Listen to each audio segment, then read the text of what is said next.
privilege to discuss these theological, methodological, philosophical questions. A few years ago, I was asked to speak at a symposium on faith and sport integration at York St. John University in York, England. It was interdenominational and also interreligious. In other words, there were faith groups, all the major five faith groups in the world and many of the minor ones. And I found it interesting that those in the UK asked me, an American, to speak about this question: who was right, Eric Liddell or Jonathan Edwards? Now, Jonathan Edwards, for those of you who don't know, was a 2000 gold medalist and world record holder in a triple jump. And Eric Liddell was the gold medalist in the 1924 Olympics.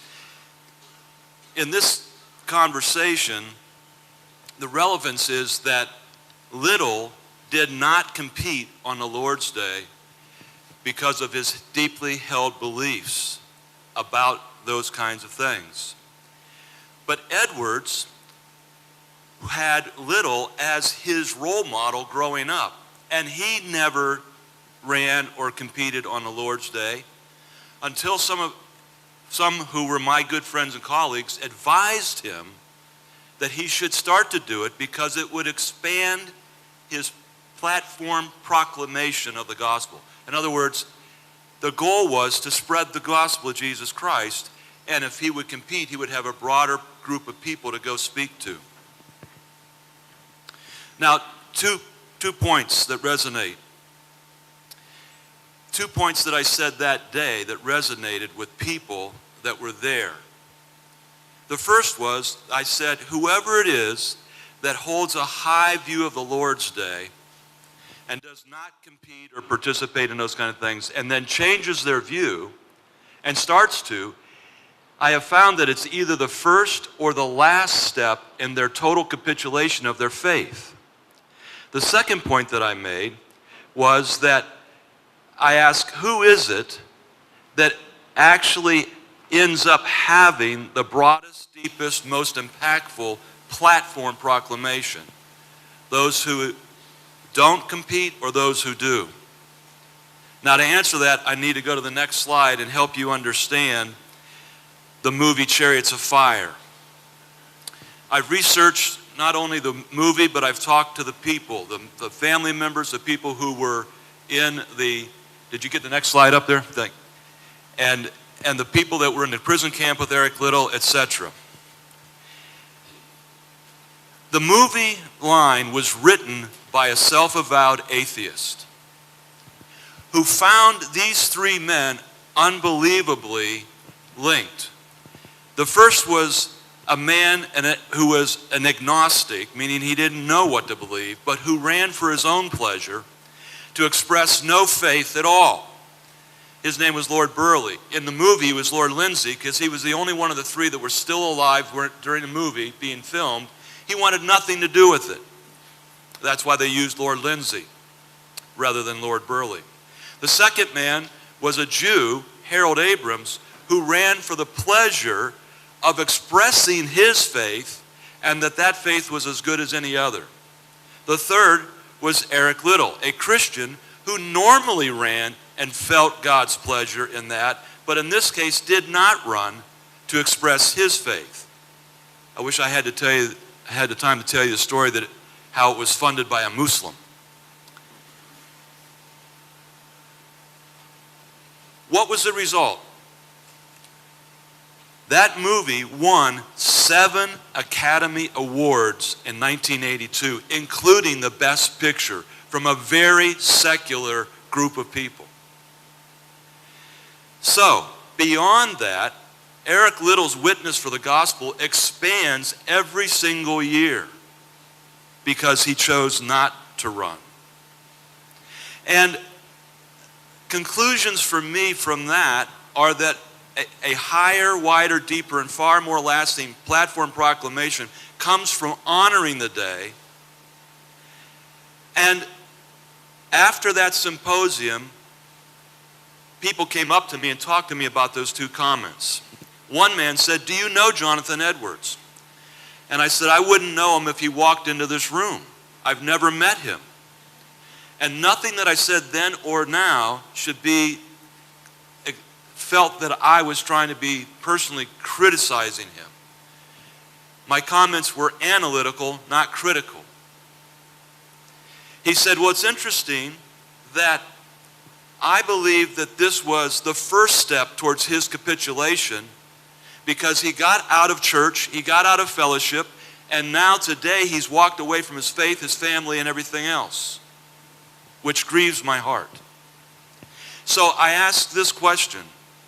If it is about platform proclamation, the communication of the gospel, spreading the word of Christ, I believe that we have many historical models, including Eric Liddell just being one, that shows that it's far superior to honor the day. Next slide, please. Now, our hearts. Please understand. Is he getting it up there? Right. Next slide, please. That Matt's heart is right and pure. Bob's heart is right and pure. Their motivations are right and pure. There's no questions about Christianity or faith or spirituality here. I hope mine are somewhere near where theirs are. We all know our own hearts, and we all need some help, don't we? But this dialogue is not about whose hearts or motivations are proper. This dialogue is about our minds being a bit different. It's only logical that only one of our minds are right. And my hope today is that you are getting what Bob said, that we have a live example of the theology of competition. We have the competition of ideas in front of you today. And we are on the same team competing for the same goal. We are engaged in a competition of ideas about the Lord's Day. I pray, and I hope that you would join me in this prayer. I sincerely pray, Lord Jesus, that if my mind is in error, if my theology is improper, I pray that you would use Matt to show me or others here to show me. Because I want your theology, God, not mine. Next slide, please. A few assumptions. If there's anyone here that has not yet come to the place in their spiritual journey to be sure that they're completely committed follower of Jesus, this type of exercise at first might make you a little uneasy. But I urge you to think it through, because in the end it will demonstrate one reason why the Christian faith is so reasonable, rational, and superior. In addition to knowing that keeping the Lord's Day is a message given to believers, not non-believers. However, non-believers will benefit by adhering to this in the same way that they would benefit if they followed God's ways about family and business and everything else.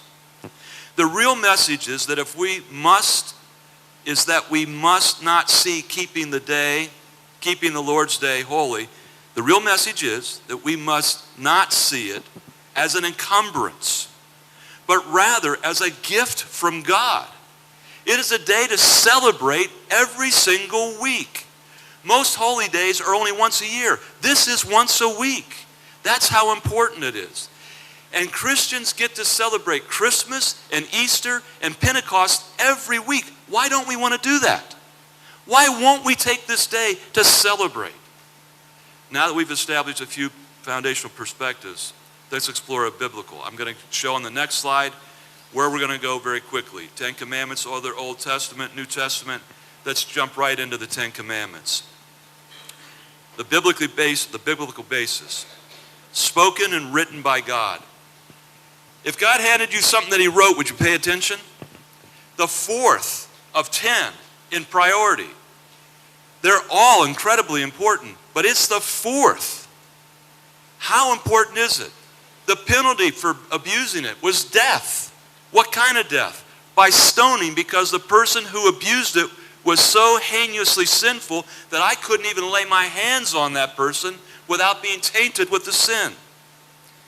Next slide, please. Look at the Old Testament significance. It is the basis of creation. It's the basis of the Noahic covenant. It's the basis of the Abrahamic covenant. It's the basis of Moses' law. It's the basis of all the kingdoms. It's the basis of Nehemiah and everybody that was reestablishing with Ezra the new city. Highly significant. Never was it out of that era, of any era, to be honored. Next slide, please. You see the New Testament. You see all these places where it's at. Let me go now to the next slide quickly. This is 20 minutes is tough to do, a whole semester's class. Jesus modeled. He taught. Every single Sabbath day he was in a synagogue from his childhood up. If he would not have honored the day, we would know about it. Why do we know that? Because the couple of times that he did something that they thought was not honoring the day, they took him to task, did they not? If he had done it regularly, we would know about it.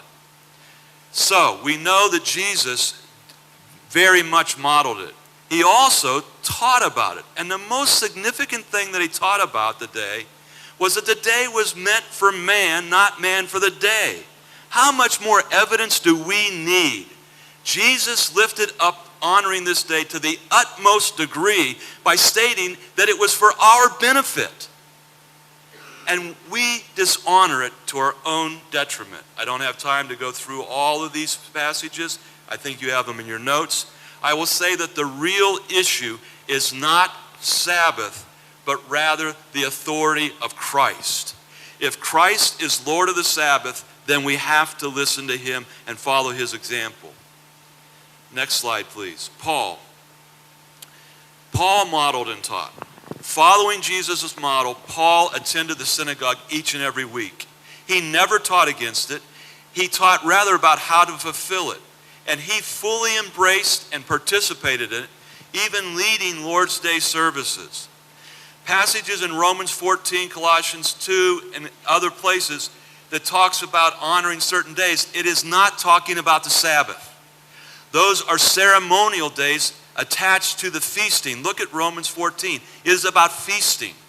It is about, that's the main thing. Nowhere does it ever say about the Sabbath. Those are not references that we just can do whatever we want to on the Sabbath. That is a misuse of the scriptures, in my opinion. I'm open to God convicting me differently. Let's move now from the Bible to theology. 3 overarching principles. Next slide. It is a day set aside for the Lord. It is a day set aside for the Lord. It is not the Lord's hour. We don't get off by going to a worship service where we sing some praise music and get a sermon light and walk out and can do whatever else. We need to be there for an hour of Christian education. We need to be there for an hour of worship. And then, what's the second meal of the day? Our family. Our family worship. This is probably the most overlooked worship of Christendom today. The Lord's Day gives us a day to have family worship in midday. And then the evening meal comes by being back in that corporate setting and fellowship groups and other things. It is the Lord's Day, not the Lord's hour. The second overarching principle is that it is to be a day of rest. Even to the oxen is to be a day of rest. Now, anybody have an ox? I don't. But if I was a dog sled owner up in Canada, Susan Stewart, if I was up there, I would need to give my dogs a day of rest. Let's apply the rule and make it a principle for us. We all need rest. And general wisdom just says that we need rest. It is a day of remembrance. It's a day as a sign. Both Ezekiel 20 and Deuteronomy 5 says that this is going to be a sign. In a society where Christians don't appear to be different at all, one of the main differences we can show is our great love and appreciation of God by holding this day. Next slide, please. Application. So, if we need to talk about a day set aside, I've talked about those 3 worships. Now, we talk also about that God did not bless this day for his own benefit, but for our benefit. We talked about that. The Sabbath gives us a chance to pause, reflect, and give God his due, one day totally set aside from any others. this thing about every day is a Sabbath, I get it. But 6 days a week, we've got to do our laundry and cook our meals and do physical fitness and do all these kinds of things. And we've got to be able to have a day that is devoid of all those things. Next slide. A day set aside for rest. Okay. What work can be done on the Sabbath? Matthew gives us this. Acts of necessity. We need to feed those that are hungry. The day that I have the big one, the cardiologist and the ambulance driver needs to be on duty. It's an act of necessity, an act of mercy. That could also be an act of mercy. But it's also an act of mercy to milk the cow. If you don't milk the cow, they're in a great deal of pain. There's lots of acts of mercy and also acts of ministry, including sports ministry. There can be sports ministry done on the Lord's day. These are the three things that we can do very biblically. Let's go to application, a day set aside as a sign. Deuteronomy 5:12, remember the Sabbath day. Verse 15, because God brought you out of Egypt. And Ezekiel 31:12-17, keeping the Sabbath will be a sign between you and me. That was Exodus. Ezekiel 20:12 is a sign to the Gentiles. How many people will you count this next Lord's Day from your home to your church of worship that are having to work that day? Just how many people cannot go to church because they're working that day? Because people like you and I make them work. We're shooting ourselves in the foot, people. We want people to come to church, and yet we're making them work. It's a day set aside for a sign. Next slide. A few conclusions. No matter where we end up on this, we need to avoid two extremes. Legalism, like the Pharisees, that Jesus railed against, and lawlessness, like those that say, I can do whatever I want to do on the Lord's day. We don't have an option. It's a 10 commandment. We have to honor the day. Now, how we honor it, we have some leeway. To honor it, we have no option. Next slide. My daughter was the absolute top player in her middle school. Every single game she played in, they won. She led in every statistical category. She attended a middle school that played about 60% of their games on Saturday and the rest of them on Sunday. In the first year, the team lost 4 out of the 5 games that she did not play on Sunday. The same thing happened her next year. 2 years later, she's playing now with the girls that played on all those other middle schools at a joint high school in the premier athletic setting in our community. The number 1 in the entire state for high school basketball.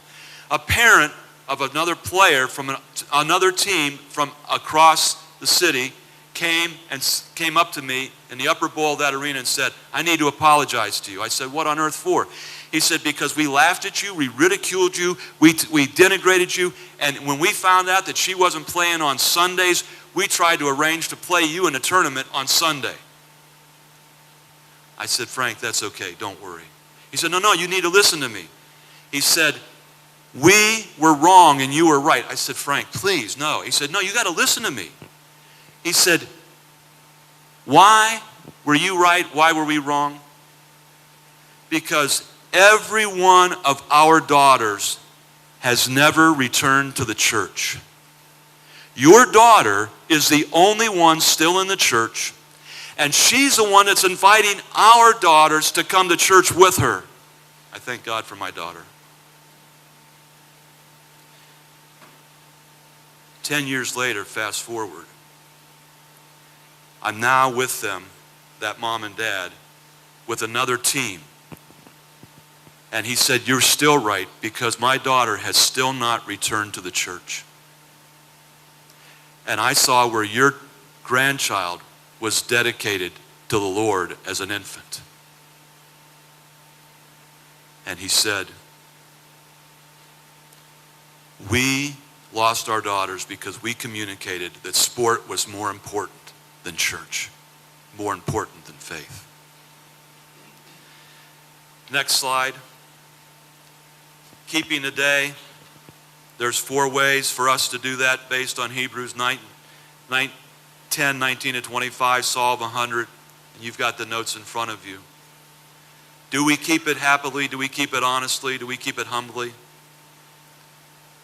And then the last slide, just some thoughts for those of us that are doing these. And hear me, we can do sports ministry on Sunday. Here's the question. Is it going to refresh or wear people out?